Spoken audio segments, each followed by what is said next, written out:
March 4th, 1944. High above the suburbs of Berlin, a German fighter pilot scans the sky, confident. His mission? Intercept the American heavy bombers. He knows that here, deep inside the Reich, they are supposed to be alone. Their short-range escorts, their little friends, have long since turned for home, their fuel tanks empty. This is the Luftwaffe's sanctuary. But then, a glint of silver in the sun. It's a fighter. An enemy fighter. This is impossible. No Allied aircraft has the range to be here. In that cockpit, the fundamental rules of the air war are breaking in real time. That single glint of silver was not just another enemy plane. It was the first crack in the foundation of the Luftwaffe's entire air defense strategy. This is the story of how the American 8th Air Force turned its greatest weakness, the deadly range of its fighter escorts, into the very weapon that would break the German Air Force. The question isn't simply what that plane was, but how it got there, and why its arrival signaled a final, unwinnable war. To understand, we must go back to a time when the American bombing campaign was on the verge of total failure. By late 1943, the entire American strategic bombing campaign was built on a single, powerful, and tragically flawed conviction: the self-defending bomber.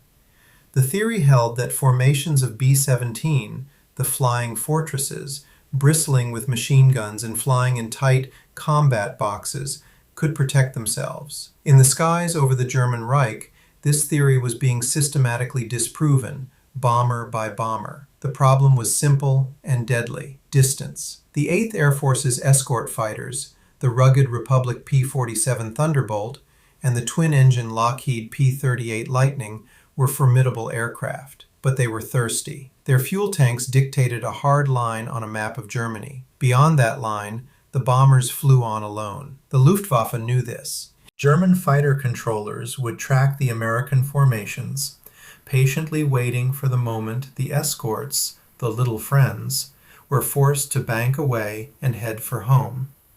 Then the signal was given.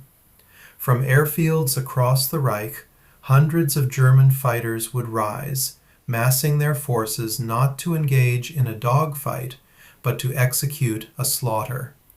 This grim strategy reached its apex on October 14, 1943.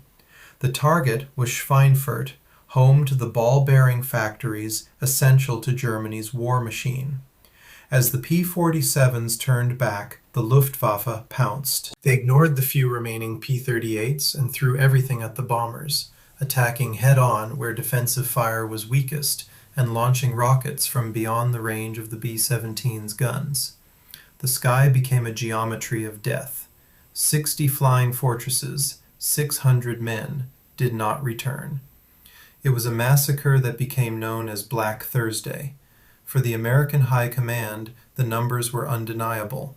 At this rate of loss, the 8th Air Force would be wiped out in a matter of months. The daylight bombing strategy was collapsing. They were trapped by the tyranny of range, facing an impossible choice: halt the raids and admit defeat, or continue a campaign that had become an unsustainable war of attrition. Without a fighter that could go all the way, the air war over Germany was lost. The answer, when it began to emerge, came not from a top-secret American project, but from an unexpected Anglo-American collaboration. The aircraft was the North American P-51 Mustang. Initially designed for the British Royal Air Force, it was a promising airframe handicapped by its American-made Allison engine.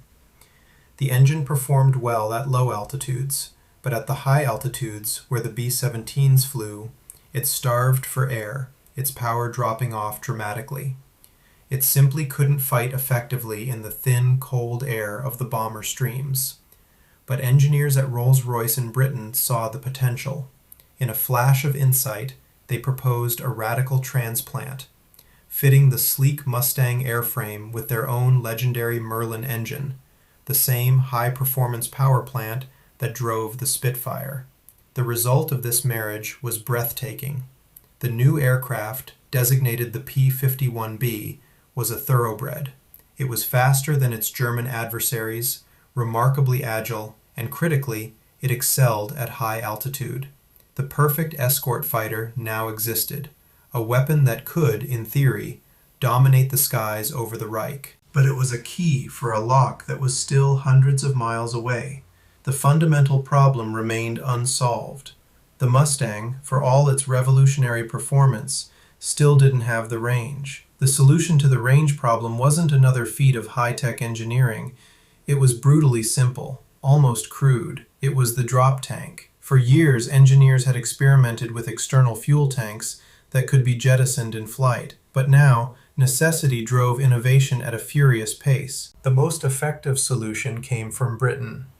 A 108-gallon tank made not of precious aluminum, but of plastic-impregnated laminated paper.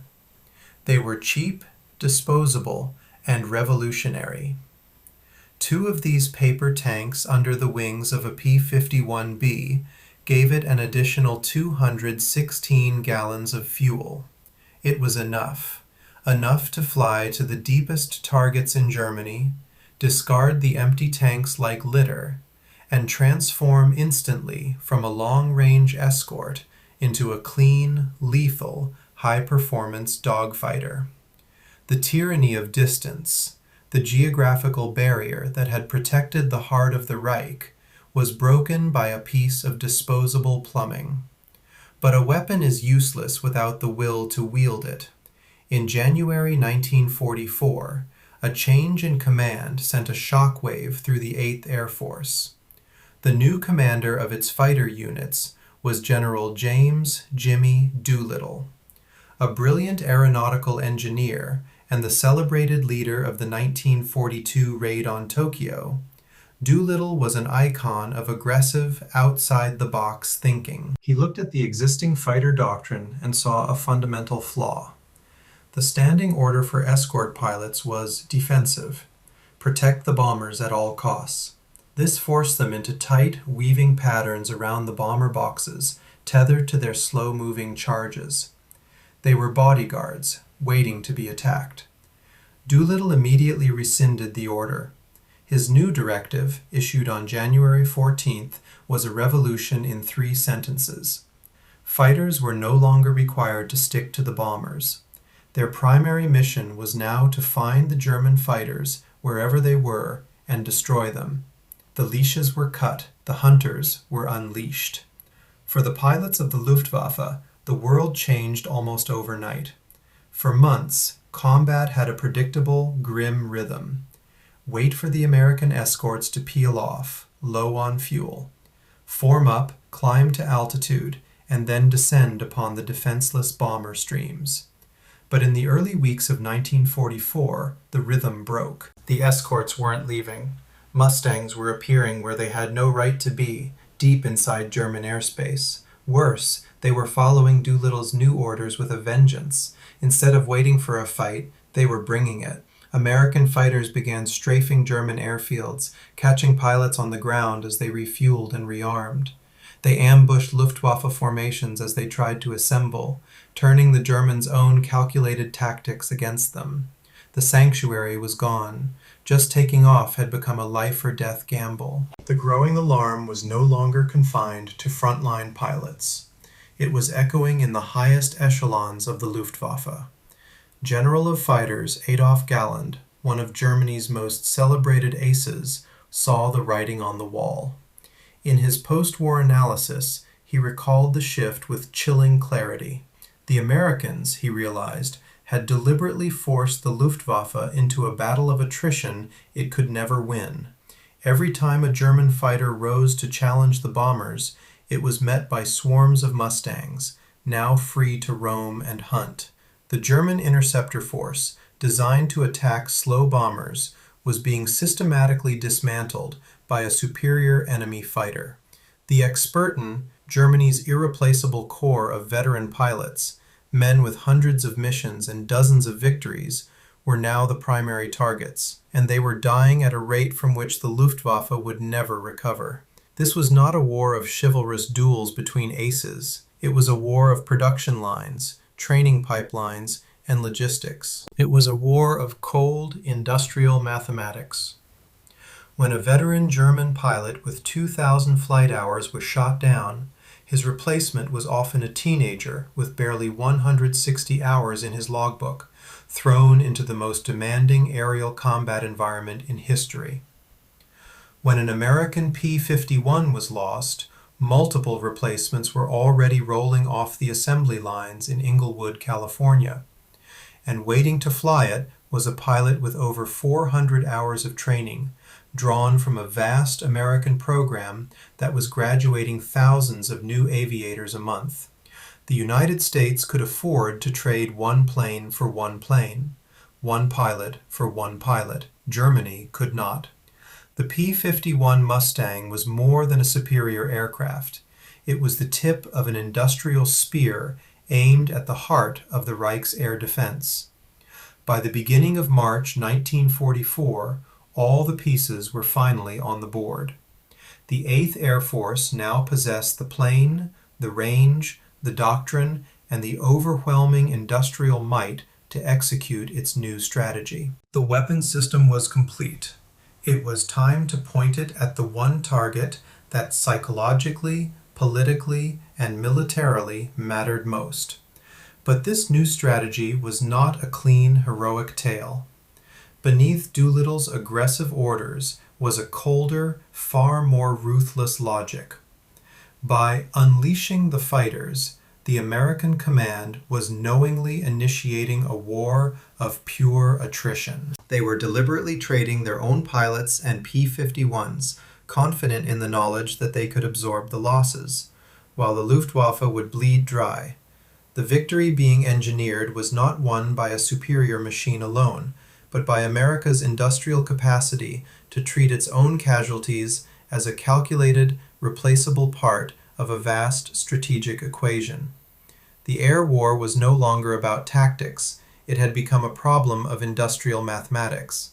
This brutal new arithmetic was about to be put to its ultimate test over the one place the Luftwaffe would have to fight and die to protect, the skies of Berlin itself.